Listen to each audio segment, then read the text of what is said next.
بسم آب وولد ومنفس قدوس أحدو أملاك آمين يتبارك እግዚአብሔር أملاك أبوين لزاب صحان اسكزاتي ساعت وقدم خلو لعلو خلو نابزا ساعات زي أزب صحنا نايبوتاتنا ناي قدوسان أملاخ ناتناون أملاخ قدوس እግዚአብሔር سمو استخابران زتمسجنن يخون أما أملاك ولاديت أملاك قدست قدوسان دنجل مريم سلفصوم أدونتا سلفصوم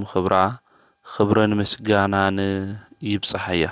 خمؤون قدوسان أبوتاتنا قدوسان أديتاتنا بستوهاوم خبرمت أن خلو مسجانا يبصحيا أبستفلالي عالم خوينكم أزي منفساوي ميديا زي الدكتاتلو سدرا እግዚአብሔር أمسك التسقيلو فتصوم زخونة سلامو بزهابنا بإيسوس كريستوس فتصوم سلام خمي تصنحو خمي تخونو سلام እግዚአብሔር مسخلاتكم يخون انقع نصادقو أبونا تكل هايمانوت ورحاو بعالن خمؤون بلم عنتي ورحاون عمتاون كبر بعالم زخون قدوسان بسلام أبصحكم أبصحنا كلكم زي مرها جبرزي أبصراح بوتاخم أمن وري جزاخم بإمنة التسمعو نايك قدوسان رديئت بركة مساخم يخون كلكم نايتي أوتوكوس ميديا تختاتلتي أو عدو وشتن أو وصاي عدن زلهم ازي منفساوي channel ببعلتو كي تسلاتشوهم لايك شير كومنت سبسكرايب سلا اتقبرو زينا قبركم دما منفساو قديتاكم سلا تفتصمو ناي قدوسان بركة عامل عليكم يحضر كل شاع ببعلتو زم حلالف تمرتي قلت يفونا باخم نكبصح سبسكرايب جبرو بلم عنتي تقمتي إسرائيل وعتي ورحاو بعالو زخونه صادقو أبونا تكل هايمانوتيو ورحي بزمصه ورحاو بعالو دما علت إسرائيل وعتين نجبرلو إز قدوس أبونا تكل هايمانوتيو إزي صادق إزي ملاكو قدوس ميكائيل ناولدو خيدو እግዚአብሔር ዝተባረኸ ህፃን ከም ዝህቦም ነጊርዎም እዩ አብኡ ካህኑ ጸጋብ እዩ አዲኡ ድማ ቅድስት እግዚአብሔርያ ትበሃል ታኅሳስ 24 ድማ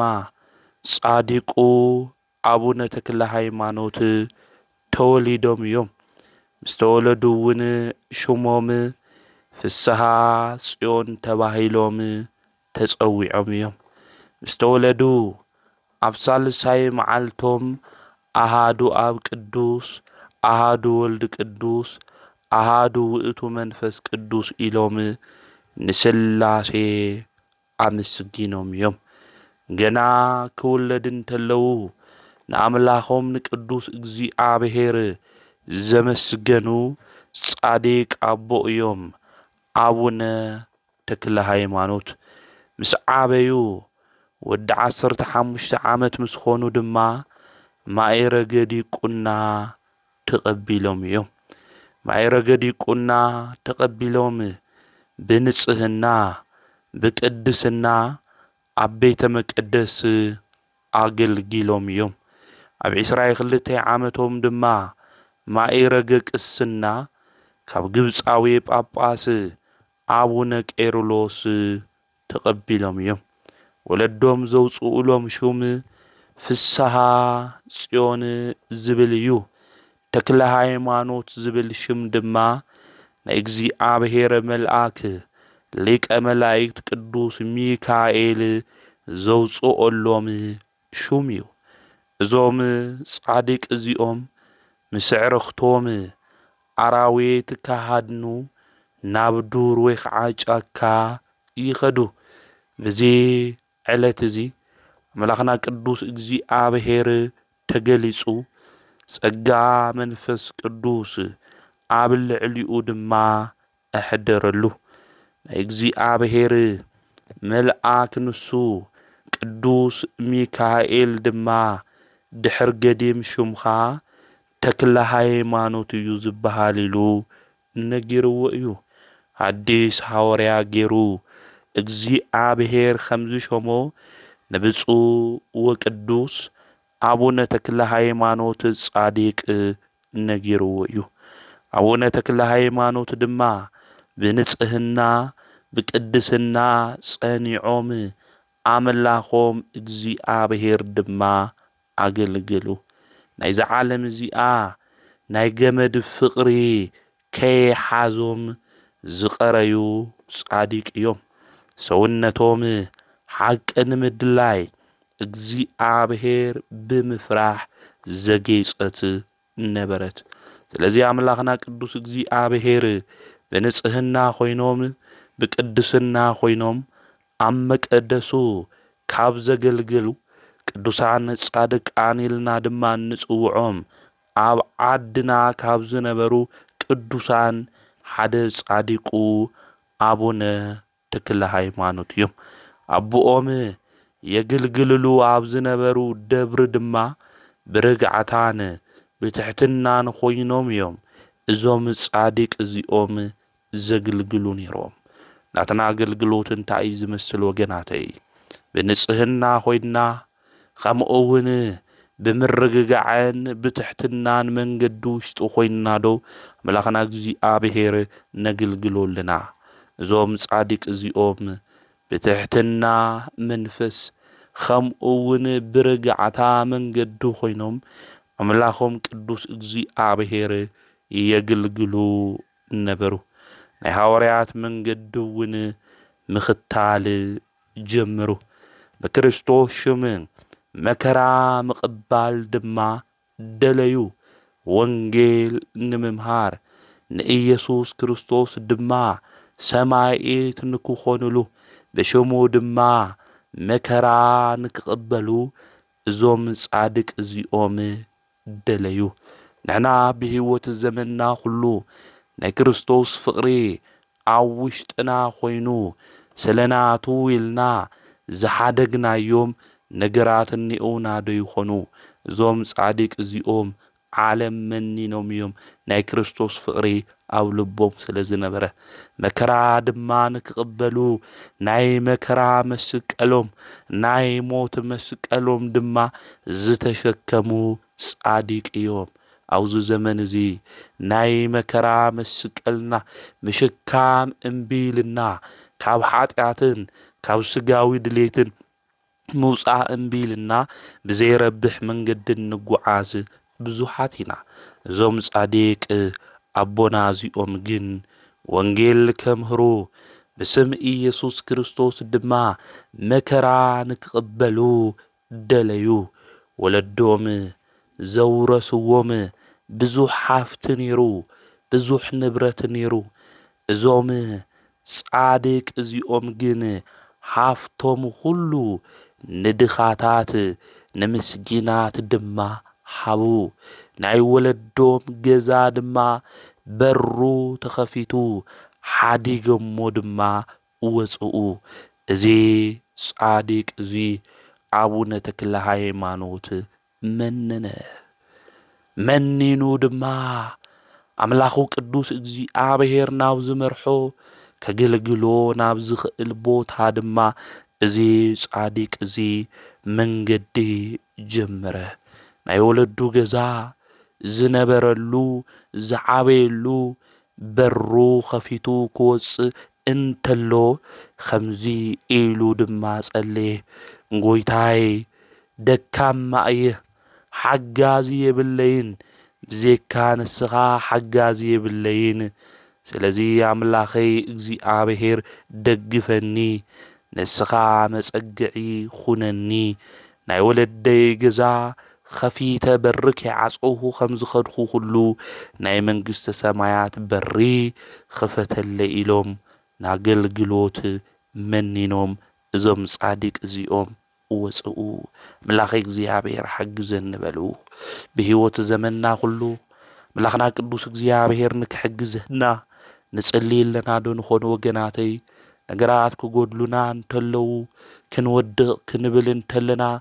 أملاخي حيلي نسخ إيخا بآخا دمازي خون نقريلن سلزي دقفني لنا ملاخنا زيابير نسقو عدو لنا ويس سرحنا خيدنا انبي مسبلنا إنا ملاخنا قدوس እግዚአብሔር حجزني لنا نسقوعو هم نقراتنا كله كنقدمو زقبئنا እግዚአብሔር እዩ እግዚአብሔር ኣብ ስራሕና ኩሉ እግዚአብሔር ኣብ ሓዳርና ኩሉ እግዚአብሔር ኣብ ንገብሮም ስራሕቱ ኩሉ እንድሕር ቀዲሙ ሓግዘና ኢልና እንድሕር ጸዊዕናዮ ናትና ድኻምነት ንዑ ተናጊርና ንሱ ሓያል ኣምላክ ንክሕግዘና እንድሕር ጸሊና ኮይና ነገራትና ኩሉ ዝስተኻኸል ምዃኑ ክንፈልጥን ክንርዳእን እዩ ዝግብአና ስለዚ ጻዲቁ አቡነ ተክለ ሃይማኖት ናይ ኣምላኾም ናይ እግዚአብሔር ሓይሊ ጸጋና ብልዕሊኦም ንክኾን ኣብ ነገራቶም ኩሉ ድማ ኣምላኽ ቅዱስ እግዚአብሔር ንክሕግዞም ዝጽልዩ ዝነበሩ ጻድቅ እዮም ንሕና እውን ብህይወት ዘመንና ኩሉ ደካማ ምዃንና ፈሊጥና መላኽና ቅዱስ እግዚአብሔር ንክሕግዘና ናብ ኣምላኽና ናብ እግዚአብሔር ክንጽሊ እዩ ዝግብአና ስለዚ ጻዲቁ ማንም ዝሕግዘኒ የለይ ዝድግፈኒ የለይ ጸግዕ ድማ ኹነኒ ኢሎም ናብ እግዚአብሔር ጸለዩ እዚ ጸግዕና መን ይኾን እንድገፈሉ መን ይኾን ወገናተይ እግዚአብሔር ዶ ይኾን ኣብ ጸሎትና ኩሉ ኣምላኸይ ቅዱስ እግዚአብሔር መጸግዒየ ኢኻ ካባኻ ዝጽግዐሉ ኻሊእ መጸግዒ የብለይልናዶ ናብ ኣምላኽና ናብ እግዚአብሔር ንክሕግዘና ንክድግፈና ንጽሊ ንኾን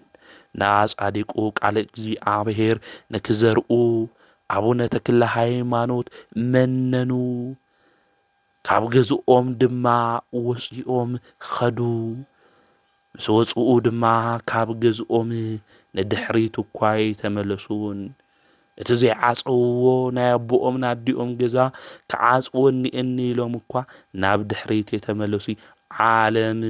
መኒኖም ማዞም ጻዲቅ እዚኦም ናይ ዓለም ነገር ሁሉ ንዒቆም ኣምላኾም ቅዱስ እግዚአብሔር ንከግልግሉ ዝመነኑ ቃል እግዚአብሔር ክዘርኡ ዝወፁ ናይ ወንጌል ሓረስታ እዮም ጻዲቁ አቡነ ተክለ ሃይማኖት ስለዚ ካብ ገዝኦም ስወፁ ዝኾነ ቦታ ድማ ምስ በጽሑ መንግስተ ሰማያት ቀሪባ እያሞ ንሳ እተውና በሉ ኣብቲ ዘመን እሱን ዝነበሩ ህዝቢ ድማ እዞም ጻዲቅ እዚኦም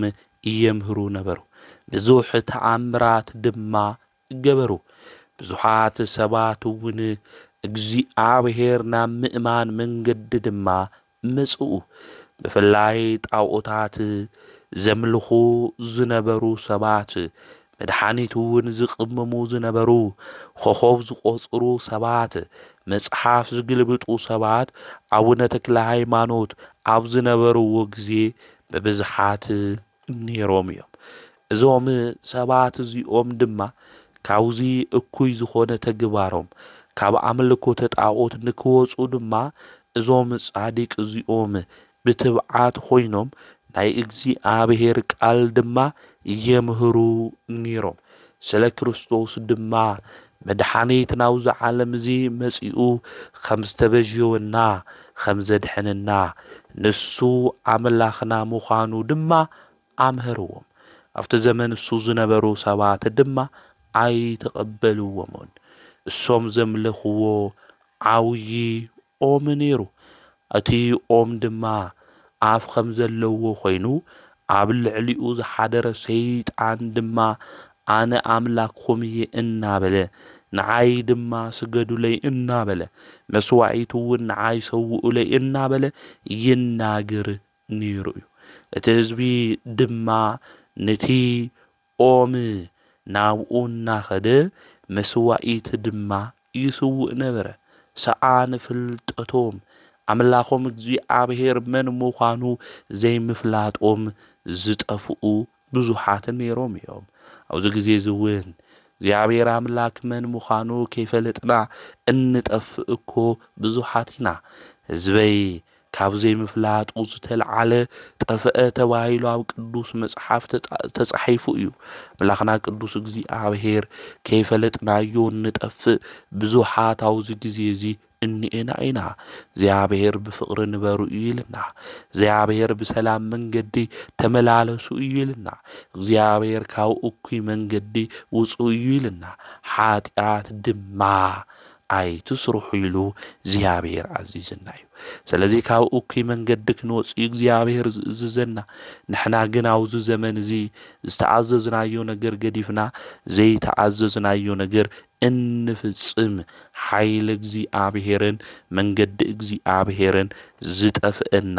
ብዙሓት ኢና እቲ ዘመን እሱ ዝነበሩ ሰባት እውን ኣምልኮተ ጣዖት እዮም ዘምልኹ ነይሮም ኣብ ጸልማት ውሽጡ ኮይኖም ነዲያብሎስ ከምኡውን ሰራዊቱ የግልግሉ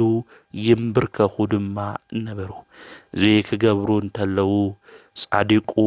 አቡነ ተክለ ሃይማኖት ሰሚዖም ድማ ሓዘኑ ናፍቲ ተምልኽዎ ከምኡውን እትሰግድሉ መስዋዕት እታቅርብሉ አምላክኩም ውሰዱኒ ኢሎም ጻድቁ ተናገሩ ኣብዚ ግዜ እዚ ጻድቁ አቡነ ተክለ ሃይማኖት ናፍቲ ንሶም ዘምልኽዎ ዓብዪ ኦም ድማ ወሰድዎ ናብኡ ምስ ኸዱ ድማ አቡነ ተክለ ሃይማኖት ገና ብሩሑቕ እቲ ዝረኸሰ መንፈስ ኣብ ልዕሊ ኦም ኮይኑ ድማ እቶም ሰባት ከምልኹ ዝገብሮም ዝነበረ እኩይ መንፈስ ንጻድቁ አቡነ ተክለ ሃይማኖት ተመልኪቱ እዚ ጋሻ እዚ ንምንታይ ናባይ መጽእ ኢሉ ተናገር ጻድቁ ገጾም ናብ ምብራቕ ገይሮም ይጽልዩ ነበሩ ኦ ኣብ ልዕሊ ፍጥረትኻ ዝሰልጠንኻ ፍጥረታት ሁሉ ድማ ዝትገዝእ ጎይታ አምላኽ እግዚአብሔር ፍጥረትኻ ብናይ ሰይጣን መንገዲ ዝኸዱ ንዓኻ ዘይፈልጡ እዮም እሞ ሓይልኻ ግለጽ እናበሉ እዞም ጻድቅ እዚኦም ይጽልዩ ነበሩ እዚ ዘምልኽዎ ዘለዉ ሰይጣን ድማ ካብ እግርና ብታሕቲ ደብሬልና እዚ ሰይጣን እዚ ድማ ኣዋርዶ ኢሎም ጻድቁ አቡነ ተክለ ሃይማኖት ጸለዩ ሁልሻ ዝረድአኒ ካባይ ድማ ዘይፍለይ ናይ መላእክት ሓለቃ ቅዱስ ሚካኤል ንክሕግዘኒ ለኣኸለይ ንሰይጣን ድማ ሓፍረቱ ግለጽ ኢሎም እዞም ጻድቅ እዚኦም ጸለዩ ጎይታዬ አምላኸ ስርሐይ ሁሉ ዝሰርሖ ባባኻ ሹም እዩ ሹምኻ ንክፍለጥ ሓይልኻ ድማ ይገለጽ እናበሉ በብዙሕ ጸሎት ድማ ናብ አምላኾም ናብ እግዚአብሔር እዞም ጻድቅ እዚኦም ይልምኑ ነበሩ ኣብቲ ኦም ሓዲሩ ዝነበረ መንፈስ እኩይ ናይ ሰይጣን መንፈስ ድማ በሪሩ ኸደ ብጎይታ በኢየሱስ ክርስቶስ ሽም እታ ኦም እሳ ድማ ተነቂላ ንክትኸድ ጻድቁ አቡነ ተክለ ሃይማኖት አዘዙ ኣብዚ ግዜ እዚ እታ ዓባይ ኦም ብዙሓት ሰባት ድማ ዘምልኽዋ ዝነበሩ ተላዒላ ጻድቁ አቡነ ተክለ ሃይማኖት ናብ ዘለዎ ቦታ ድማ መጽአት ማለት እዩ እንደ አድሪ ዝኣክል እምነት እንድሕር ሃልይውኩም ቅዱስ መጽሓፍ ዝነግረና እዚ እምባዚ ተልዓልተ ኢልኹሞ ተላዒሉ ይኸድ እዩ ዝብል ስለዚ ፍረ አድሪ ዝኣክል እምነት ፍጹም እምነት ብእግዚአብሔር እንድሕር ሃሊና ኮይኑ እቶም ኣብ ልዕሌና ዝኸበዱና ነገር እኳ ተልዓሉ እንድሕር ኢልናዮም ተላዒሎም ቶም ተስፋ ለቁረፁና ዘጨነቁና ነገራት ሁሉ እምነት እንድሕር ሃሊና ኮይኑ ካባና ክውገዱ ሃምልኽእሉ ምፍላጥ ምርዳእ እውን የድሊ ማለት እዩ ስለዚ ዞም ጻዲቅ እዚኦም ፍጹም ዝኣምኑ እግዚአብሔር እውን ዝተኸተሉ ና ወንጌል ቃል ድማ ንክዘርኡ ገዝኦም ከይዓጽው ዝወፁ ኣቦ እዮም ኣቡነ ተክለ ሃይማኖት ስለዚ ዞም ጻዲቅ እዚኦም እታ ዓባይኦም መስዋዕቲ ዘቅርቡላ ዝነበሩ ሰባት ዘምልኽዋ ዝነበሩ ተልዓሊ ኢሎም ናፍቲ ንሶም ዘለዋ ቦታ ክትመጽእ ገይሮም እዮም እዞም ጻዲቅ እዚኦም ማለት እዩ ኣብቲ ኦም ዝሓደረ ሰይጣን እውን ኣታኽፉእ ሰብ ካባኻ ናበይ ክኸድ እቲ ዝነበርካሉ ቦታ ኣነ ገዲፈልካ እየ ከዚ ድማ እዞም ናቶይ ባሮት ዝነበሩ ክትምንጥለኒ ዲኻ መጺኻ ኢሉ ተናገረ ቅዱስ ሚካኤል ከም መብረቕ እናብረኸ ካብ ሰማይ ወረደ ሚካኤል ሊቀ መላእክት ድማ ናውዚ ቦታ እሱ ዘለዎ ኣቡነ ተክለ ሃይማኖት እዚ ሰይጣን እዚ ንከይመጽእ ካብቲ ቦታ እሱ ድማ ንክኸድ ገይርዎ እዩ ማለት እዩ ስለዚ እዞም ጻዲቅ ኣቦና እዚኦም ብዚ መንገዲ እዚ ዘይኣምኑ ዝነበሩ ኣብ ጣዖት ውሽጢ ዝነበሩ ከምኡውን ኣብ ጸልማት መንገዲ ዝነበሩ ሰባት ኮይኖም ተፈጢሮም ነገር ግን ከም እንስሳ ኮይኖም ንዘይግባእ አገልግሎት ዘገልግሉ ዘምልኹ ዝነበሩ ሰባት እግዚአብሔር ናብ ምእማን መንገዲ ከመጹ ዝገብሩ ዝነበሩ ጻዲቅ አቦ እዮም አቦና ጻዲቁ አቡነ ተክለ ሃይማኖት ማለት ናዞም ጻዲቅ አቦና ዚኦም እዚ ተአምር እዚ ምስገበሩ ኣብቲ ግዜ ሱ ዝነበሩ ሰባት ኣብ ትሕቲ አቦና ጻዲቁ አቡነ ተክለ ሃይማኖት እግሪ ወዲቆም ብናትኻ አምላክ ድማ ንሕና እንታይ ክንገብር ኢና ክንኣምን ኢና ናትኻ አምላክ ድማ ክነምልኽ ኢና ስለዚ ብናትኻ መንገዲ ክንኸድ እንታይ ክንገብርኒ እና አዘዘና ኢሎም ናው ጻዲቁ አቡነ ተክለ ሃይማኖት እዞም ሰባት እዚኦም መጺኦም እዮም ምስ መጹ ድማ ጻዲቁ አቡነ ተክለ ሃይማኖት ናይ ክርስትና እምነት ናይ ክርስትና መንገዲ እንታይ ምዃኑ ነዞም ሰባት እዚኦም አምሄሩ አጥሚቁዎም እዩ ክርስትና ሃይማኖት ድማ ንክቅበሉ ገይሩዎም ስለዚህ ጻዲቁ አቡነ ተክለ ሃይማኖት እግዚአብሔር ብዝሃቦ ኃይሊ ተአምርና ገብረ ናይ እግዚአብሔር ቃል ድማ እናምረ አፍቲ ዘመን እሱ ዝነበሩ ናይ ሰይጣን መንፈስ ከምኡውን ሰራዊት አጋንንት ዝገብርዎ ዝነበረ ስራሕቱ ሁሉ ካብ አምልኮተ ጣዖት እናውፀ ንአምልኮተ እግዚአብሔር ሰባት እግዚአብሔር ንከምልኹ ዝገብር ዝነበረ ጻዲቅ እዩ በፍላይ አቡነ ተክለ ሃይማኖት ገድሉ ክናንብቦ እንተለና ብዙሕ ግዜ ምስ አጋንንቲ ገጽ ንገጽ ክፍትንዎ እንተለው ንሱውን ከባርሮም እንተሎ ኣብ ገድሉ ነንብቢና ማለት እዩ ስለዚ እዚ ጻዲቅ እዚ ና ወንጌል ሓረስታይ እናበልና ሐዲስ ሐዋርያ እናበልና እንጽውዖውን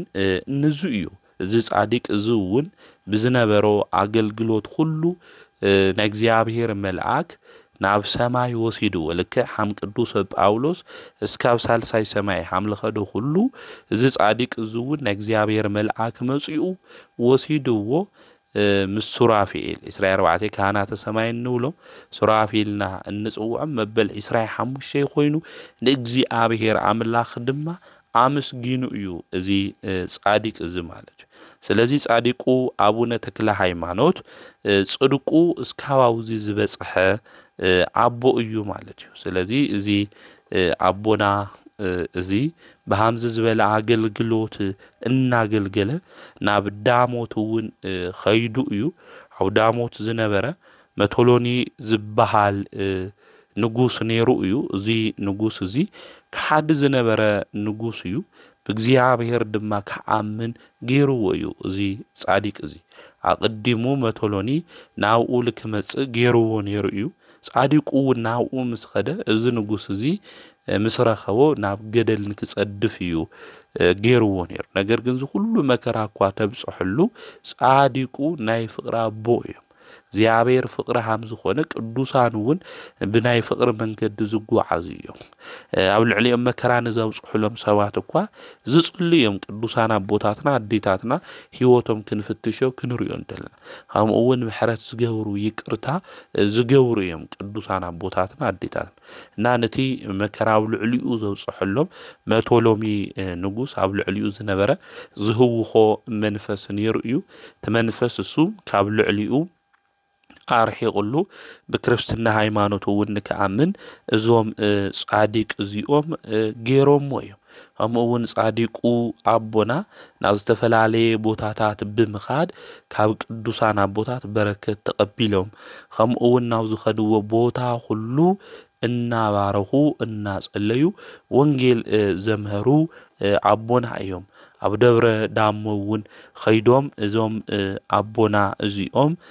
ንኣስታት 12 ዓመታት እውን ኣብ ደብረ ዳሞ እዞም ኣቦና እዚኦም ተቐሚጦም እዮም ማለት እዩ። ኣብ ደብረ ዳሞ ተቐሚጦም ክወርድ እንተለዉ እዞም ኣቦና እዚኦም ተገመድ ተበጢሱ 6 ናይ ጸጋ ክንፍ ድማ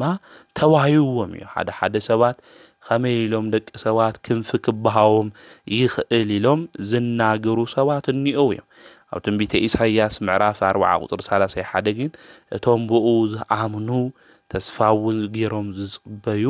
ከም ንስሪ ኣክናፍ ተባሂብዎም ከም ዝበሩ ነቢዩ ኢሳይያስ ይነግረና እዩ ማለት። ስለዚ እዞም ጻዲቅ እዚኦም ናይ ወንጌል ሓረስታይ ዝኾኑ ጻዲቅ ኣቦ እዚ 6 ናይ ጸጋ ክንፍ እውን ዝተዋሃቦም ካብ ደብረ ዳሞ ክወርዱ እንተለዉ ትገመድ ክብጠስ እንተሎ ኣብ ደብረ ዳሞ ዝነበሩ መነኮሳት ኣቦታት ድማ ንዝሪኦም እግዚአብሔር ኣምላኽ ድማ ኣመስጊኖም እዮም። እዞም ጻዲቅ እዚኦም ካብ ደብረ ዳሞ ቀጺሎም ናብ ደብረ ዋሊ ገዳም እዮም ኸይዶም ኣብኡ ዝተሰውሩ ኣቦታት እውን ረኺቦም እዮም። ናብ ሓውዜን ገዳማት እውን ናብ ገርዓልታ እውን ኸይዶም እዮም ማለት እዩ። ናዞም ቅዱስ ኣቦና እዚኦም ካብ ሰሜን እስካብ ደቡብ ከምኡ እውን ካብ ምዕራብ እስካብ ምብራቅ እናተዘዋወሩ ወንጌል ዘምህሩ ካብ ቅዱሳን ኣቦታት በረከት ዝተቀበሉ ንሶም በዓሎም እውን ኣብቲ ዘመን እሱ ንዝነበሩ ኣቦታት ኣዴታት ካብኦም በረከት ንክቀበሉ ዝገበሩ ጻድቅ እዮም። ድሓረ እውን ናብ ገዳም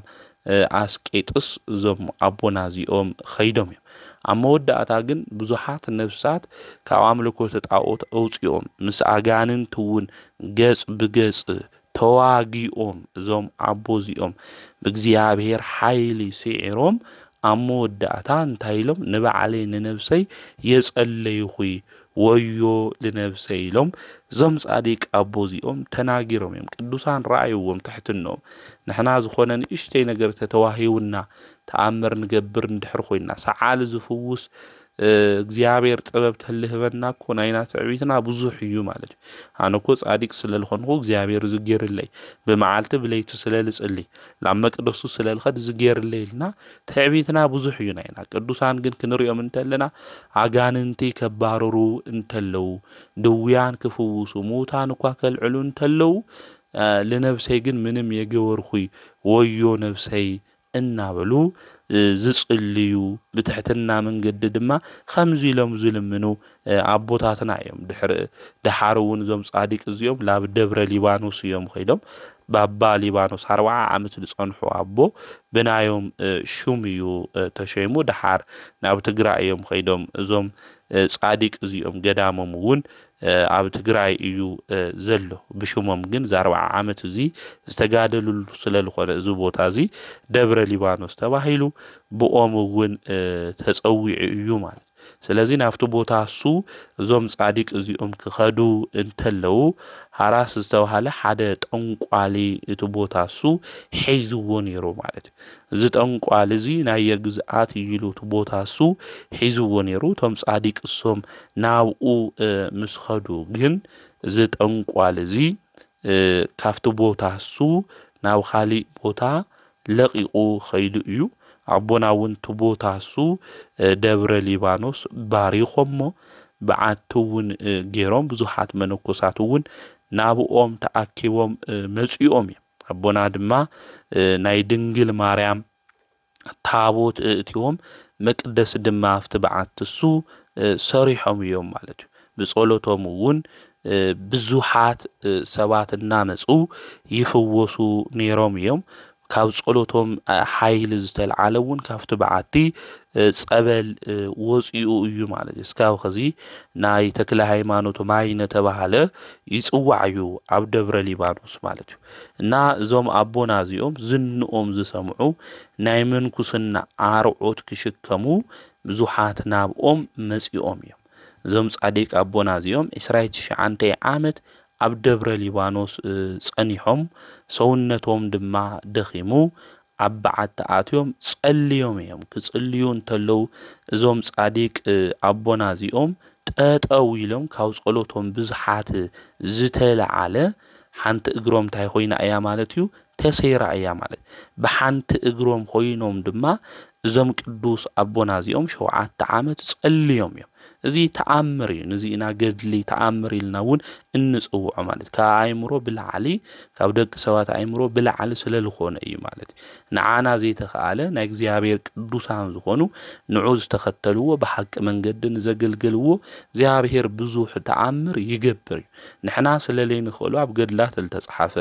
ከምኡውን ተአምር ዝተባሃለ ከመይሉ ክኾን ይኽእል ክንብል የብልናይ አቦታት ምሕታት ዞም መጻሕፍት እዚኦም ሃመ እዮም ክንብል ይግብአና በፈላይ ኣብዚ ዘመን እዚ ገድሊ የድሊ ተአምር የድሊ ኢሉ አዋልድ መጻሕፍት የድሊ ኢሉ ዝተልዓለ ትውልዲ ብዙሕ እዩ እኒአ ማለት እዩ አዋልድ መጻሕፍት ማለት መጽሐፍ ቅዱስ ይትኩ እዮም ማለት ይኾነ መጽሐፍ ቅዱስ ዋና መጽሐፍ እዩ መሰረተና መጽሐፉን መጽሐፍ ቅዱስ እዞም መጻሕፍት ገድላት ድርሳናት እናበልና እንጽውዖም ግን ካብ መጽሐፍ ቅዱስ ታይልኾነ እዮም ልተቀድሑ እዮም ማለት መጽሐፍ ቅዱስ ድማ ዘብራህሩሁ እዮም ጻዲቁ አቡነ ተክለ ሃይማኖት ስለ ጽድቅ ኢሎም ልተሰደዱ እዮም ስለ ጽድቅ ኢሎም ልጠመዩ እዮም ቅዱስ መጽሐፉን ክናንብብ እንተለና አንቀጸ ብፁዓን ኣብ ዝብል ማቴዎስ ወንጌል ምዕራፍ 5 ስለ ጽድቅ ኢሎም ዝጠምዩ ሰባት ብፁዓን ምዃኑ ከምኡውን ክጸግቡ እዮም ኢሉ ይናገር ስለ ጽድቅ ኢልኻ ምጥማይ እንታይ ምዃኑ ብህይወቶም ዘርአዩና ቅዱሳን እዮም ማለት እዩ ስለዚ ናይ ቅዱሳን ገድሊ ጠቕሊሉ አየድሊ ናይ ቅዱሳን ገድሊ ተአምር ዝበሃለ የድሊ ናይ መጽሐፍ ቅዱስ ጥራሕ ልብል አስተምህሮ ናይ ኦርቶዶክሳዊት ተዋህዶ ቤተክርስቲያን ሃምለ ይኾነ ክንፈልጥ ክንርዳእ ይግብአና ኣብ ድርሳናት ኣብ ገድላት ተአምር እውን ትንረክብ እንተለና ከመይሉ ኾይኑ ኢልና ክንሓስብ ይግብአና እግዚአብሔር ንቅዱሳን ዝሃቦ ጸጋ ዓውይ ጸጋ እኮ እዩ ካባይ ብልዓል ክትገብሩ ኢኹም እኮ ኢልዎ ሃማይ ክትገብሩ ኢኹም ኢሎም ካባይ ብልዓል ድማ እንታይ ክትገብሩ ኢኹም ክትሰርሑ ኢኹም ኢሎም ኣብዚ ቅዱሳን ካብ እግዚአብሔር ብልዓል እዮም ማለት እኮ ይኾነ ኣብ ውሽጦም እግዚአብሔር ስለለሎ ናይ እግዚአብሔር ጸጋ ደሞ ስለለሎ እዞም ቅዱሳን እዚኦም ብዙሕ ተአምር ሃም ልገብሩ ቅዱሳት መጻሕፍቲ ይነግሩና ትነንብብ ተለና እውን ሁሉና ንምልከት ኢና ስለዚ እዞም ጻዲቅ እዚኦም አቡነ ተክለ ሃይማኖት ካብ ጸሎት ብዙሓት ልተልዓለ ሓንቲ እግሮም ተሰይራ በሓንቲ እግሮም ጠጠው ኢሎም ድማ እዞም ጻዲቅ አቦና አቡነ ተክለ ሃይማኖት ድማ ጸልዮም ጎይታ ኢየሱስ ክርስቶስ እውን ናቦና ተገሊጹ ተናጊርዎም እዩ ማለት እዩ ሃይማኖት ሓልዩ ኻይኻ ስለ ሹመይ መከራ ተቀቢል ኻይኻ ዝኽርኻ ንዝገበረ በሹምኻ ንዝምሕፀን ቃል ኪዳን ሂበካኒ ኢኹ ኢሉዎም እዩ ጻዲቁ አቡነ ተክለ ሃይማኖት እዞም ጻዲቅ አቦና አቡነ ተክለ ሃይማኖት ነሐሰ 24 እዩ በዓለ ዕረፍቶም እግዚአብሔር አምላክ እውን መጽኡ ናብኦም መጽኡ ናብዞም ጻዲቅ እዚኦም ተገሊጹ ቃል ኪዳን አትይውሎም ጻዲቁ አቡነ ተክለ ሃይማኖት ኣብ ገድሎም ክነንብብ እንተለና ዝዓረፉሉ ብምንታዩ ክንብል እንተለና ብኸብዲ ሕማም እዮም እዞም ጻዲቅ እዚኦም ዓሪፎም ማለት እዩ እግዚአብሔር አምላክ እውን ተናጊርዎም ያው 99 ዓመቶም ዞም ጻዲቅ እዚኦም ከዓርፉ ተለው ብሰማዕትነት ከሓልፉ እዮም ዝደልዩ ነይሮም ዞም ጻዲቅ እዚኦም እግዚአብሔር አምላኩን ስለ ቃለይ ምስክር ኾይንኻ ኢኻ ከምኡውን ብኸብዲ ሕማም መማቶ ከም ሰማዕታት ገይር ቆጽረ ከም ሰማዕታት እዩ هم سماعيتات مالت بسيفي هم تقرص لرخو خبري خمؤسخا كتركبيخا مالت او قدس مصحفكوس خم عالم برهان يخم قويتاون انا برهان يلو تناجي ناينا برهانነት مسناي ክርስቶስ برهانነት معاره እዩ ማለት ይሆን ስለዚህ መጽሐፍት ከነንብብንተልና ዝተጽሐፉ በመንፈስ ቅዱስ መሪሕነት እዮም አቦታትና ጽሒፎም ስለዚህ ብጾም ብጸሎት ኢና መጽሐፍቱን ክንርድኦም ልክ ሓደ ክልተ ጥቅስ ሒዝና ነምጻና ዝኩ ሃምዚ መጽሐፍ ኩ ሃምዚ ብል ነበልና በዓልና ተደናጊርና ንሰባቱን ናብ ምንድንጋር መንፈስን እቱ ሰባት ከነስተውዕል ልብክን ብል እዩ ዝግብእና ማለት እዩ ስለዚህ ጻዲቁ አቡነ ተክለሃይማኖት ከም ሰማዕታት ከም ማለት ሃም ሰማዕታት ልረኽዎ ጸጋ በረከት ሁሉ ክገብረልካ እየ ይሉ እግዚአብሔር እምበይ ሰማዕት ኮይኑ አቡነ ተክለሃይማኖት ሞይቱ ወይ ዓሪፉ ዝብል ናይ ቤተ ክርስቲያን መጽሐፍ አምለለት ገድሉውን ክናንብቦ ይግብእና ሓደ ሰባት አቡነ ተክለሃይማኖት እኮ ሰይጣን አጥሚቆም ልብል እንኦ ኢሎም ልናገሩ ሰባት ነው ያገድሎም ክናንብብ እንተልና ሰይጣን ዘሐደሮ ሰብ እዩ ነይሩ ስለዚህ ሰይጣን ለሐደሮ ሰብ ጻዲቁ አቡነ ተክለሃይማኖት ካብ ልዕሊኡቱ ሰይጣን ክወጽ ገይሮም ነቲ ሰብ አጥሚቆም እዩ አፍተ መጽሐፍ ክጽሐፍ ተሎ ሰይጣን አጥሚቆም ማለት ኣብ ልዕሊኡ ሓዲሩ ዝነበረ መንፈስ ሰይጣን አባሪሮም ልትሰብሱ አጥሚቆም መጽሐፍቱን ከነንብብ ተለና خمس زبولك على تكون ركبنا عتا سيطان كباير حقو كويل ويل قدوس بيتروس ازو بيتروس سيطان يمالت دي بيتروس اوشت لحدر محدري نا سيطان لخون حساون سلل تناغر بيتروس عتا سيطان كباير حق يلو مالتي سلازي تلحدره بمحدريون يصوعيو مالتي سلازي كنفلطو كنردو لغبنا بخمزي منغديو سيطان عطمي قوم لبلكو قال اندحرخينا او لعليو سيطان لحدرو سب تتاريخون تنببو تلنا سيطان لحدرو ሰውሃም ነበረ ተሰብሱ ድማ አጻዲቁ ሐምለት መቆይ ቅዱስ መጽሐፍ ዝነግረና ዘርደና አመጻሕፍትናውን ከናንብብ እንተለን ጴጥሮስ አታ ሰይጣን ይሉ ጴጥሮስ ግን ሰይጣን ሆይን ሆነ ውስጥ ለሐደረ ሰይጣን ስለል ነበር በኸምዝ መንገድ ኢና ገድላት ተርሳናቱን ከነረዶም ከነፈልጦም ዝግብእና ማለት ስለዚህ ዞም ጻዲቁ አቦናዚኦም ጸሎታ ብርቱዖም ዝጽልዩ ዝነበራ ቀዲሞም ጽድቁና መንግስቱ ድማ ዝደለዩ ብዙሓቱን ናው ጽድቅ መንገድ ከመጽኦ ዝገበሩ ቅዱስ አቦ እዮም ደቀ መዛሙርቶም ውን በነሐሰ 24 ይምስዓረፉ ዞም ቅዱስ አቦ ዚኦም አፍተ በዓትሱ ቀቢሮም እዮም ማለት እዩ ስለዚህ ጻዲቁ አቡነ ተክለ ሃይማኖት ሕዳር 24 ምስ ካህናተ ሰማይ ኮይኖም ለዓጠኑሉና ክብሩ እዩ ተሐሳስ 24 ተወለዱሉ እዩ ጥር 24 እግሮም ለተሰወረሉ እዩ መጋቢት 24 ጽንሰቶም ጉንበት 10 خلت دما فلسفه سغهم እዩ ናይ ጻዲቁ አቡነ ተክለ ሃይማኖት ማለት ስለዚህ እዞም ቅዱስ እዚኦም ናይ ዓድና ጻዲቅ እዮም ማለት ናይ ዓድና ቅዱስ ጻዲቅ ዝኾኑ አቦና አቡነ ተክለ ሃይማኖት ተክለ አብ ተክለ ወልድ ተክለ መንፈስ ቅዱስ አው ህይወትና ብዙሕ ነገር ገይሮምልና ጻዲቁ ሽሞም ጸውዕና ካብ መከራ ካብ ፈተና ሁሉ ድሕና ኢና አውዝ ግዜ እዚ ዓድና ንሪኡለና ሰላም ሲኢና ፍቅር ሲኢና እዞም ጻዲቅ አቦና አቡነ ተክለ ሃይማኖት ድማ ናብ እግዚአብሔር አምላክ ለሚኖም ንሕና ድማ ካብ ዘለና ፈተና መከራ ሁሉ ንክንወጽ ንክጽልይልና ንአምላኽና ና እግዚአብሔር ቅዱስ ፍቃድ ይኹነልና ናጻዲቁ አቡነ ተክለ ሃይማኖት በረከቶም ረዲኤቶም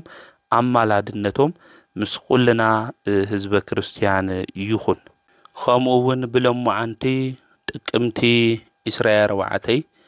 ዓመታዊ ክብረ በዓሎም ዝኾነ ቅዱሳን እንኤው እዮም መጽሐፈ ስንክሳር ክናንብብ እንተለና ቅድስት ጸበለ ማርያም ለሙዓንቲ ጥቅምቲ 24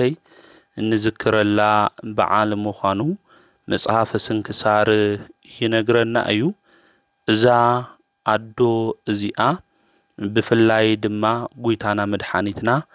ኢየሱስ ክርስቶስ ድኻ ሰብ መሲሉ ወራስ እንጀራ ከሓታ እንተሎ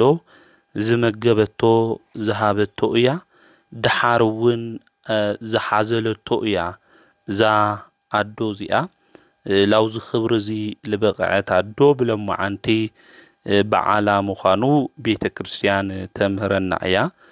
ትነግረና እያ እዛ አደይና እዚኣ ኣብ ዓድና ዝተወለደት ቅድስት አዶ እያ አቦኣ እንድርያስ እና ድማ መስቀል ክብራ እዮም ዝበሃሉ ክልቲኦም እግዚአብሔር ዝፈርሑ ወለድ እዮም ኔሮማ ከምኡውን እግዚአብሔር አምላክ ውላድ ንክህቦም ይልምኑ ኔሮም ውላድ ክቦም ተሎ እግዚአብሔር ድማ ዝተባረኸ ውላድ ንክህቦም እዮም ዝጽልዩ ኔሮም እግዚአብሔር አምላክውን ነዛ አዴና ዚኣ ቅድስት ጸበለ ማርያም ድማ ሂውዎም ማለት እዩ ንሳተሙውን በስርዓተ ቤተ ክርስቲያን እናምህሩ በሃይማኖት በምግባር ድማ እዕብየማ ማለት እዩ ሓደ አቦ ድማ ባህታዊ ናብ ገዝኦም መጺኦም ንታ ቆልዓንሳ ተመልኪቶማ ዚኣ ጸግዓ ክብራ ልዕል ዝበለ እዩ እግዚአብሔር አምላክ ድማ ንዛ ቆልዓ ዚኣ ነፍሳት ንክተድሕን ዝኸበረት ክገብራ እዩ ኢሉ እዚ አቦዚ ትንቢት ተናጊሩ ኔሩ እዩ ንወለዳ ማለት እዩ ዝም ሰምዑ ወለዳውን ፍቃድ እግዚአብሔር ይኹን ኢሎም እዮም ተናጊሮም ለአቅመ ሔዋን ምስ በጽሐት ግን ቅድስት ጸበለ ማርያም ክትምርዐው ወለዳ ድማ ገበርዋ አውዝ ጊዜ እሱ ንሳ አነ ንእግዚአብሔር ተሐጽየ ስለዚ ብድንግልና ኾይነ ንአምላኸይ ከግልግልየ ኢላ ተናገረቶም ንሳቶም ግን በኃይሊ ንክትምርዐው ገበርዋ አውዚ ጊዜ እዚ ንሳውን ናይ ወለዳ ፍቃድ ስለዝኾነ ተመርዐውት ነገር ግን እቲ ዝተመርዐዋ ሰብ ምስዓ ብሩካቤ ንከይፈልጣ እግዚአብሔር አምላክ ይሕልዋ ነይሩ እቲ ዝተመርዐዋ ሰውን ክቀርባ እንተሎ ሰውነቷ ሓምሓውል ቃጸል ክኾን እግዚአብሔር ገይሩ እዩ እቲ ዝተመርዐዋ ሰው አይውን ብግብርን ከይፈልጣ በመላእክት ድማ ንክትሕለው ገይሩዋ እዩ ማለት እዩ አውዚ ጊዜ እዚ ተስተመርዐዋውን ናብ ወለዱ ኸይዱ ዚኣ ናይ ገዳም ሰብያ እግዚአብሔር አምላክውን ንክትምርዐው ፍቃዱ ይኾነይ ስለዚ ክነሰናብታኒ እናይሉ ንወለዱ ተናጊሩ እቶም ወለዱውን ሸሊሞም ናብ ቤተሰባ ናብ ስድራ ገዛ ልኢኾም ማየም አቦአ ግን ተመሊሳ ንክትኸድ በብዙሕ ይገርፋ ኔሩ እግዚአብሔር አምላክ ግን በተአምር እታቦአ ዝገርፋ ዝነበረ ግርፋት ነከይስማዓ ድማ ይገብር ኔሩ ድሕሪ ተወሰነ ጊዜ ግን ናብ ምድረ በዳ ኸደት ናብ ምድረ በዳ ምስ ኸደት ድማ አፍቲ ምድረ በዳ ሱ ኾይና ትጽሊ ነበረት አፍቲ ምድረ በዳ ሱ ክትጽሊ እንተላ አራዊት ዝነበሮ ቦታ ስለ ዝነበረ ነብር ናብአ መጽአት ነብሩ ንሱ ግን ክበልዓ ይኽአለይ ናይ እግራ ርጋጽ ይልሕስ እዩ ኔሩ ማለት እዩ ስለዚ ካብ ቅድስና ለተልዓለ ፍጥረታት እኳ ንክግዝኡ ለእግዚአብሔር ይገብር ኔሩ ንዛ ቅድስቲ አዶ ዚኣ ማለት እዩ ስለዚ ዛ አዶ ዚኣ ቅዱስ ቶማስ ዝተባሃለ መነኩሴውን ረኺባ ምስኡውን ንብዙሕ ጊዜያት መንፈሳዊ ተጋድሎ ድማ ተጋዲላ ያ ጠጠዊላ ክትጽሊ እንተላ ነብዓታ ናብ መሬት ይፈስስ ኔሩ እዩ ሰባት ንከይርእይዎ ድማ ኣብ ልዕሊኡ ሓመድ ትውስኸሉ ኔራያ ስለዚ ዛ አዶ ዚኣ ብጸሎት ብጾም ዝበርትዐት አዶ እያ ኔራ ናይ ምንኩስና ቀንበርውን ብምናነ ህይወት ክትነብር ደለየት ናብ አፍቲ ጊዜ እሱ ዝነበረ ባህታዊ ዓዊ አቦ አቡነ ገብረ ማርያም ዘደብረሃንታ ናብኡ ኸደት እዚ አቦዚ ማይለተ ጽጌ ምስ አባ ጽጌ ድንግል ኾይኑ ዝደረሰ አቦ እዩ ማለት እዩ ናብኡ ኸይዳ ምንኩስናውን ተቀቢላ ሹማውን ጸበለ ማርያም ኢሉ ጸውዒዋ እዩ ብድሕርዚ بعوي تجادلو إن تجادلت سوق مبال عرمو دما جنزبا جبرت كاب عنج أتفروس أي خالي مجبد ما يتمجبي نيرا أو صوم 4 دما كاب سنبتوس أي مجبي أي تبل إنيرا مالج سلازي بهامز الولا من قدي سونتا التادكم زنبرت قدست عدويا ذا قدست صبل مريم إلنا እንጽዋዓ ማለት እዩ አውዚ ግዜዚ ብጎድና ኳ የተድቅሲ እኔራ ሕማሙውን ኣብ ልዕሊኣ ተመጸ بجودنا أيتدقسي نيرا نسجدتيا ليت خلو تبرت زنبرت أو زحل زخونة بوتاون مكران تقبلت ناب بحر وشتون النآتوت الناس الليتيا تحدر نيرا بزح سجدت دما تسجد نيرا سون تاون ناي كريستوس مكرا النحسبت تقرف زنبرت عدو إياه مالتي سلازي ناي قدوسان هيوت تنوريو تلنا بصوم بصولوت بسجدت خم وناي كريستوس مكرا النحسو بمكرا وشتي كحلفون تلو قدوسان هيوتهم نملكتنا نرئينا مالتي كاب علتات حد اوان ون نصليتنا هالوت غويتا مدحانيت ኢየሱስ ክርስቶስ ድኻ መስይሉ ዝተቸገረ መስይሉ ናብኣ መጽኡ እዩ ወራስ እንጀራውን ለሚንዋ ንሳውን ህይዋቱ እያ مسحابتو دما بمنجد بزحات دخيمة ايامو حازيلخ وسدني بلا عاوزي جزي ازي حازيلا دما وسدتو حازيلا كتوسدو انتلا قصلو دما يدحن نبرا مالجو بقولتوف قصلو مسدحانه دما نسا تملكتت قصوون 5 حيابرها كلو نجرو دما تلوطه نا خبري بعالوانا حازيلاتو يانيرا مالتيو سلازي زخبرخي አገልጋሊ ጸበለ ማርያም እንታይ ከገብረልህ ተደሊ ኢሉ ተናገራ አውዝ ጊዜ እዚ ደንጊጻ ናብ መሬት ድማ ወደቀት ከምበድነ ድማ ኾነት ጎይታ መድኃኒት ኢየሱስ ክርስቶስ ድማ አበረታታ ናይ ልብኺ ድሌት ድማ ለምንኒ ኢሉዋ ንሳውን ኦ አምላኺ አው ቅድሜኻ ሞጎስ እንድሕረኺበ አው ሲኦል ዘለው ነፍሳት ይቅርበሎም ኢላ ለመነት ማለት ነው እና ቅዱሳን አብ ሲኦል ዘለው ነፍሳት አብ ኃጢአቱ ውስጥ ዘለው ሰባት ሁሉ ዝጽልዩ እዮም ማለት ነው ስለባዓሎም ኽብሪ ስለባዓሎም ህይወት ዝጭነቁ ይኾን ቅዱሳን አቦታትና አዴታትና ክንምልከት እንተለና ማለት ነው ስለዚህ ዚአውን ዝጸለየቶ ዝለመነቶ አብ ሲኦል ዘለው ነፍሳት محرم خم محرتخا خم حياونتخا محرم إلى زلمنت قدست عدويا مالجو سلازي املاخنا قدوس እግዚአብሔር ስለተጋድሎ አውን ብዙህ ቃል ኪዳን አቲውላ ንግዚአብሔር አገልግላውን በሰላም እዛ አዶዚአ አሪፍ አያ ማለት ነው ናይ ሞታ መስቀልውን ተሸኪማ አምላኽ ቅዱስ እግዚአብሔር ዝተከተለት አዶያ ብሎም አንተ ጥቅምቲ እስራኤል ወዓተይ ድማ ናይ መዘከርታ በዓል ምዃኑ ቤተክርስቲያን ተምህረና ያ ተነግረና ያ ካብዛ ዶዚአ እንመሃሮት ዓውይቁም ነገር እንታዩ እንድሕሪልና ናይ ዘዓለም ዚአ ኽብሪ ናይ ዘዓለም ዚአ ፍቅሪ ኒዒቃ አምላኽ እግዚአብሔር ዝተከተለት ከምኡውን በተጋድሎአ بتجاورو زنبرت منفساوي تجادلو دما እግዚአብሔር አምላክ ተገሊጹ خامز ولت عدلت مخانو ተመልከቱ ድኻመስ ይሉ እንጀራ ለሚንዋ ደሐሩን ተሸከምኒ ልዋ ተሸኪማቶ ያማል ነህና እግዚአብሔር በመንታይ ሐምል መጽ የንፈልጥ ይማል ስለዚህ ድኻታት ኾይኖም ገንዘብ ሲኢኖም ዝልምኑና አህዋትና አሐትና ከነወም ይግበና እንደሕራሃሊውና ከነወም ይግበና نحنا እግዚአብሔር ሀበና ይላይና ንጽልይ ወዶ እግዚአብሔር አምላኽና አና ንክበና እኮ ሐናውን ታከን ገብር ይግባ ከንህብዩ ዝግበና ማለት ካፍታ ለለትና ከናካፍል ይግበና نحنا ሁሉ ነገር ተሪፍና ጣሚውም በጥሜት ሐለንጋ ድማ ዝግረፉ ብዙሃት ወገናት እንየውና ስለዚህ ንዞም ወገናትና ዚዮም ብንኽሎም መንገድ ሁሉ እንህብ ክንኾን ይግበና ማለት ናዓቶም ከነብልዖም እንተለና ናዓቶም ከነስቲዮም እንተለና እግዚአብሔር በበረከት ሐምል ጉብኒና ሐምል ርኢና ከንፈልጥ ከንረዳ ይግበና ማለት ስለዚህ ዛዶ ዚአውን አምላኽ ቅዱስ እግዚአብሔር ክትቀበል ዝገበራ ናልባ ንጽህና ብዝነበራ ናይ ቅዱስና መንገዲ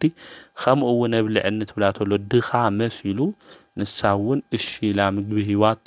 ቁስል ነይሩወኳ ቁስሉ ከይተጸየፈት ተሸኪማቶ ስለልኸደ እግዚአብሔር አምላክ ተትሪኦ ኺኢላ አያማል ንጹሃን እግዚአብሔር ይርኢዎ ተባይል ቅዱስ መጽሐፍውን ተጻሕፈ ስለዚህ ልብና ንጹህ እንድሕር ኾይኖ አምላኽና ቅዱስ እግዚአብሔር ሃም ንርኢውን ክንፈልጥ ክንረዳ ይግበና ከምኡውን بلمو عندي تقمت إسرائيل وعتي قدوس أبا أبلاريوس لبهال بقالة رفتو إيو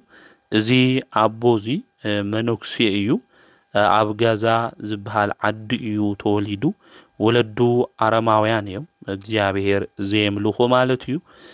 بفلسفنا تمرتي يونوناويان زبهالو تمرتم فلسفنا نكمهار دما نودوم غيرومو يوم سونتو ون بطبب زتملئتيا خوينا ناي طبب محدريتيا خوينا زي ابوزي بفلطت دما كاب عرختو بلعلي خونه خالي طبب دما نكمهار ناو خالي عدي ناو اسكندريا عدي دما تلعيلو مص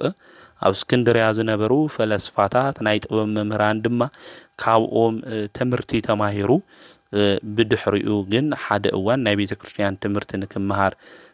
لبو تلعى نبي تكريستيان مصحف تدما ببزو حنببه نا اسكندريا ليك باباسات أبا الاسكندروس دما يترجم هلو خمؤون يردو نبره دحرزي بقويتا بمدحانيت بيسوس كريستوس آمينو نا كريستنا تمكت تتأميقو بدحريو زابوزي من كويسو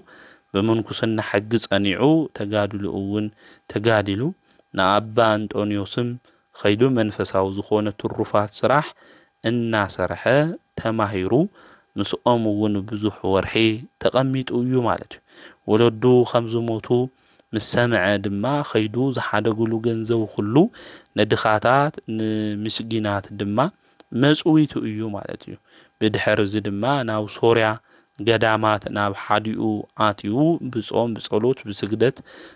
تجيهو في الصوم تجادلو إيو عوصومن دما حدا الشعيو زمجم نيرو مجوون نايج أكا سعر إيو نيرو مالتو يا بهيروون هابتة تنبيت هيو ولبوون بروه جيرولو بزوح تأمرات زجبر زنبرة قدوس أبو إيو سلا إبفيانوسم ناي دسيت قوبروس ون إبسكوبوس عملخون تنبيت لتناغرلو زي قدوس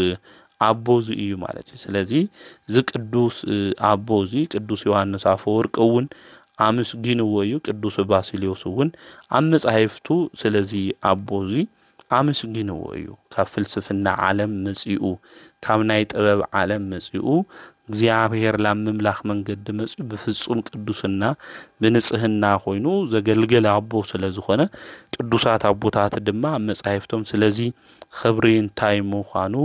በሰላም ድማ እግዚአብሔር አምላኽ ከም ዘገልገለ አመጻሕፍቶም ሁሉ ጽሒፎም ለዮም እዚ ቅዱስ አቦዚ ማለት ያው ዝግዜ እዚ በሳይንስ በዓለም በፍልስፍና ለለው ሰባት ሃይማኖት የጠቅም ሂሎም ዝናገሩ ብዙሓት እዮም ብዙሓት ቅዱሳን አቦታትና ድማ ካብ ዓለማዊ ጥበብ በመንፈሳዊ መንገድ ህይወት ከመላለሱ ተለው አፍትና መንፈሳዊ ህይወት እሱ ድማ ናይ ጽድቅ ስራሕ ክሰርሑ ተለው አምዝ ቅዱስ አቦናዚ አብልናሪዮስ ንምልከቲና ንርኢና ማለት እዩ ስለዚህ ናይዚ አቦናዚ በረከቱ ረድኤቱ አማላድነቱ ምስኹልና ህዝበ ክርስቲያን ይኹን አመውን ጥቅምቲ إسرائيل 4 بلمعانتي بقال رفتو زخونة قدوس أبونيو بيت كريستيانون عامتاوي زخرو تجورو ليا زي قدوس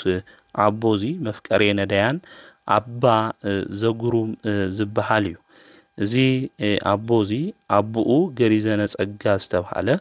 كاهنيو أديون نفسات إجزي إيا تبحال ناي مجمريا شموم زوم ቅዱስ ዚኦም በፈላይ ደሓሩውን አባ አብርሃም ተባሂሎም ተጸዊዖም እዮም ብርሃነ መስቀል ኢሎም እዮም ወለዶም አውጽዮምሉ ክጥምቅ እንተሎ ድማ ስመ ጥምቀቱ ማህፀን ተሚካኤል ኢሎም ጸዊዖም እዮም ማለት እዩ በመንፈሳዊ ዕቤቱውን ዓብዩ እግዚአብሔርውን ጸግኡ ሕዲሩሉ ናብ ቤተ ክርስቲያንና ኸደ ድማ زمهار زنبر ايو خم نبيو سامئيل كاب بحصاننتو جميرو اب እግዚአብሔር ገዛ زعابيه قدوس ابو ايو مسعابيون تمرتي ناي بيت كريستيان نكمهار سرعات بيت كريستيان مصايفته نبيات مزمور داوود نكمهار ابوون ممهر يو زهز عن زب تمرتو كله مستوعل خوينو كي قارص كل الشع دما نممهرو يحتو نيرو منفس قدوس ون حيلو ابلعليو يصنعلو نيرو دحار تمرتنا بيت كريستيان مستومهارون ديقنا تشويمو يو ولدو ግን نزي አቦዚ ከምርዑዎ እዮም ደልዮም ነይሮም ንስኻ ሓደ ወድና ኢኻ ከምኡውን ተመጻቢዕና ዝረኸብና ካይና ስለዚ ደቅና ክንርኢ ንደሊና ንስኻ ብፁዕ ኢኻ ጽቡቕ ሰብ ኢኻ ስለዚ ክትወልድ ንደሊና ክትምርዖውን ይካበልዎ ንሱ ግን ዘዓለም እዚኣ ብፍጹም ንዕቑ ብምንኩስና كنبر يو دليو مالتيو هم أون نمنكسنا شمو أبا كريستوس يباركن ناوستبهالو حدا منوكسي أبو نافت قدام السو خيدو نافت قدام السو خدن تلو بمنجدو بمدرع غيرو يو خيدو زي أبوزي نام مدرع مسخد نافت قدام السو دما أغايش يقبل يوم نا قدام أبوتاتنا ودما حديرو بليتي تخدن تلو دخا سب نيرو خدانو ناي دخا تخدينو زنبره خدانو زود اسب ناي تدخا خدان تخدينو نايو حدش خدان دما نتدخا هيو خيدو ناي زابو زهيوت كنملكوتو انتلنا دخاتات زفتو زنبرو كلو ندخاتات دما زهب زنبري نزيو مفكرين ديان تباهيلوون زي أبوزي زصواع قدلون كنانببو انتلنا كنملكتو انتلنا ندخاتات بممصوات ندخاتات بمهاب زفلت أبو يو دك أمزامرتو مصيوم أبون من تايسكاب راح زوان خاتخون ندخاتات للكا كلو تهب سكاب زولوو زي أبوزي نايم ممصوات فقر زنبرو أبو يو مالتو نحناون بهيوت زمننا نانا دايان فقر كلونا يقبع بعال كنقبر تلنا لخوانا قداي كنقبر تلنا زوم زسعانو مسكينات زيوم كنهوم كنبلعوم كنستيوم يقبعنا نوم اندحر نبلعوم نستيوم اندحر خوينا نقزيابهير نلق حلنا مالتو يقزيابهيرون واقانا هم لهبنا كنفلت كنردأيو زقبعنا مالت زي أبو زقن ندخاتات نستشجرو سواز للو فقري بتعامي زقرمي قبعات قبل على سونتنا ماي دم قبل على معنت أنا خمسة أتو خلو نانا ديان فقرو هم أيوني راولبو نايزي أبوزي نديان وون زلو خلو زهب زنبرة أبو أيو أملاخنا قدوس زيابيرون زي زقبرو نانا ديان دلو فقر دما بزوح سقا واقا كاو كركب غيرو ويو زيابير مخنياتون دخاتات زرهره زيابير يلق حلو لبا أملاك داويتون نغيرنا أيو ماله سلازي زابوزي بسلام زيابير قلقلو خمقون بناي ممسوات يوت حاليفو دمو عانتي عامتاوي كبرا وعالو مخانو بيت كريستيان تنغرنا أيا تردئنا أيا زي أبوزي بحرون خم نبيو موسى زخفله صادق أبوي ስለዚህ ቅዱሳን ህይወቶም ሁሉ ክንሪዮ ተለና ተፈጥሮ ዝግዙ ሎም የምነሮም ካብ ጽድቆም ዝተለዓለማ ልቦም ድማ ሩህሩህ የዋህዩ ዝወደቀ ሰብ እንድሕርዮም እውን ዘልዕሉ እዮም ዝተቸገረ ሰብ ተሪኦም እውን ካፍቱ ዘለዎም ዝህቡ እዮም ማለት እዩ ክዳነይ እውን ሸይጥካ ተጠቀሚሎም ዝህቡ ዝነበሩ ቅዱሳን እዮም እዚ አቦዙውን ዝነበሮ ነገር ሁሉ ዝህብ መጠምጠሚኡ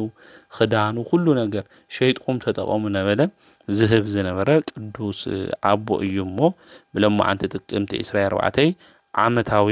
በዓሉ ምዃኑ ቤተ ክርስቲያን ተምህረና ተነግረና እያ ማለት እዩ እና ናይዞም ቅዱሳን አቦታትና እዚኦም በረከቶም ጸሎቶም አማላድነቶም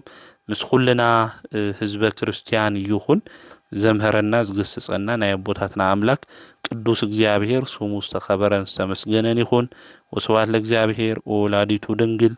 ወለመስቀሉ ክቡር